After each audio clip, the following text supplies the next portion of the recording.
जनपद में यूरिया खाद की कमी बताकर खाद विक्रेता किसानों से मनमाने दाम वसूल रहे हैं।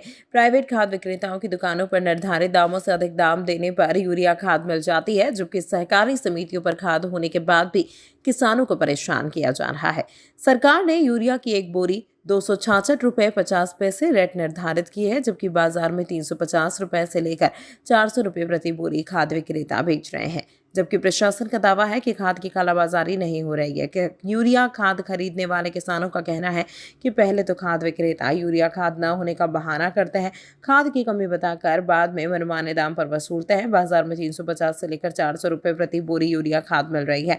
धान और बाजरे की फसलों में डालने के लिए मजबूरी में खरीद रहे हैं। उप कृषि निदेशक नरेंद्र कुमार त्रिपाठी का कहना है कि जनपद में यूरिया की कोई कमी नहीं है। प्राइवेट दुकानों के साथ साथ सरकारी समितियों पर भी यूरिया की उपलब्धता बढ़ी है। अगर कोई खाद विक्रेता निर्धारित दामों से अधिक दामों में खाद बेचता पाया जाता है तो उसका लाइसेंस रद्द कर उसके खिलाफ कड़ी कार्रवाई की जाएगी। खाद की कालाबाजारी को लेकर क्या कहा कृषि उप निदेशक, किसान नेता और किसानों ने, देखे पूरी रिपोर्ट। कितने की दी आपको? 450 रुपये की बोरी थी और उसमें जका कि इसमें लगेज लगता है तो एक पैकेट उसके साथ जिंक का दिया 1 किलो का, क्योंकि 1 किलो का जिंक का पैकेट भी मिलेगा और 450 रुपये मिलेगी। तो हमारी मजबूरी थी क्योंकि खाद लगनी थी। 3-4 दिन से इधर घूमे, खाद नहीं मिली। जब खाद नहीं मिली तो फिर मेरी मजबूरन बात मैंने 450 रुपये दिए, तब एक जिंक का पैकेट और बोरी यूरिया की 450 रुपये मिलाकर लेकर दी।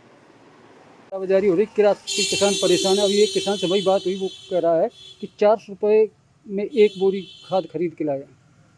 खाद की हो रही कालाबाजारी के संबंध में प्रशासन से वार्ता भी की, लेकिन प्रशासन किसानों की ओर ध्यान न देकर पूंजीपतियों के चंगुल में होने के कारण किसानों की लूट प्रशासन द्वारा कराई जा रही है, जो कि 270 रुपये वाली बोरी मार्केट में किसानों को 400, 350, 380 से कम नहीं मिल रही है और उसके साथ में लगेज भी दिया जा रहा है। कई बार जिला कृषि अधिकारी, निदेशक कृषि और यहाँ के जिला अधिकारी महोदय से भी वार्ता की गई थी किसान दिवस में, लेकिन उसका कोई प्रभाव नहीं पड़ा। आज दिन तक किसान की लूट जारी है। क्या करोगे? आगे रणनीति बना रहे हैं, जिला मुख्यालय पर आंदोलन करेंगे, धरना देंगे, प्रदर्शन करेंगे, किसानों की लूट को रोकने के लिए हर संभव प्रयास करेंगे। सर, किसानों का आरोप है कि खाद विक्रेता उनसे खाद की कमी बताकर जो निर्धारित दाम है उससे ज़्यादा दाम वसूल रहे। क्या वास्तव में खाद की जिले में यूरिया की कमी है? नहीं, देखिए, यूरिया की कोई कमी नहीं है। अभी हमारी जो उपलब्धता है वो 107% है। कुल 68,000 मीट्रिक टन यूरिया की उपलब्धता है। इसमें 56,000 मीट्रिक टन का वितरण हो गया है और निर्धारित दाम पर ही यूरिया बिके और अन्य उर्वरक बिकें, इसके लिए लगातार हम लोग छापेमारी कार्रवाई भी कर रहे हैं। डीएम साहब के निर्देशन में जिलाधिकारी महोदय स्वयं ही जाकर समितियों को देख रहे हैं और सही दाम पे उर्वरक मिले कृषकों को, इसको हमको सुनिश्चित करा रहे हैं। अभी तक कोई पकड़ा गया कालाबाजारी करते हुए? अभी तक जो कार्रवाइयाँ हुई हैं उसमें एक दुकान के खिलाफ FIR दर्ज हुई है। कुल 102 दुकानों के लाइसेंस निलंबित किए गए हैं, 35 दुकानों के लाइसेंस निरस्त किए गए हैं और इस तरीके से कार्रवाई लगातार चल रही है। डीएम साहब के निर्देशन में हम लोग जनपद में भी काम कर रहे हैं और संयुक्त कृषि निदेशक आगरा मंडल आगरा के निर्देशन में वहाँ से भी टीमें आती हैं, वो भी दुकानों का निरीक्षण कर रही हैं और उर्वरक की उपलब्धता उचित दाम पर सुनिश्चित कराने के लिए हम लोग प्रतिबद्ध हैं। इस बार प्राइवेट दुकानों के अलावा समितियों पर भी खाद दी गई, तो समितियों की निगरानी कौन कर रहा है? समितियों की निगरानी के लिए पूरी टीम बनी हुई है।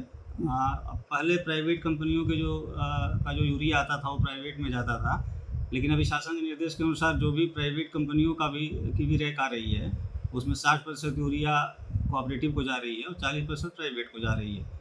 तो सभी दुकानों के लिए, चाहे वो सहकारिता क्षेत्र की हो चाहे प्राइवेट क्षेत्र की हो, कृषि विभाग, कोऑपरेटिव विभाग इसमें लगा हुआ है निरीक्षण में। डीएम साहब स्वयं इसकी मॉनिटरिंग कर रहे हैं और देख रहे हैं। अगर कोई दुकानदार, खाद विक्रेता किसानों से अधिक दाम वसूलते हुए पकड़ा जाता है, कोई किसान शिकायत करता है, तो उसमें क्या कार्रवाई होगी? निश्चित रूप से ऐसे विक्रेता का लाइसेंस निरस्त किया जाएगा, उनके खिलाफ FIR भी दर्ज कराई जाएगी और कठोर कार्रवाई की जाएगी।